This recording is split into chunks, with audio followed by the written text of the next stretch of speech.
Как така не можете да кръстите Томасито? Съжалявам, дъще, но ми трябва акт за раждане, а ти нямаш такъв.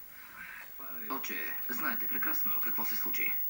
Знаете, че близначката е откраднала бебето и го представи за свое. А записала ли се като негова майка? Не можеше. Тогава още не беше уредила новата си самоличност. Все още се водеше мъртва. Трябва да отидете в съответната служба и да представите детето като свое. Когато получите акт за раждане, с огромно удоволствие ще го кръстя и ще ви дам кръщелното свидетелство. Добре, отче.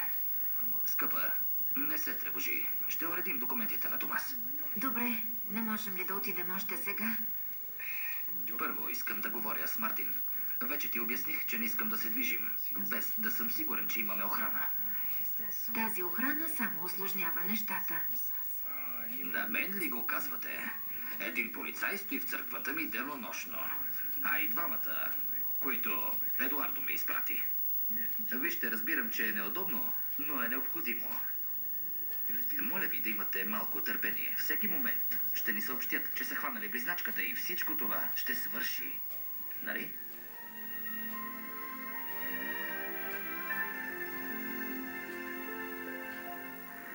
Гадика, какво стана? Хванахте ли Калканьо? Не, за съжаление избяга. Какво? Но ти ми каза, че сте обкръжили мястото. Как може да избяга? Тя е много умна, Мартин. А най-лошото е, че сега взе заложница. Само това ни липсваше.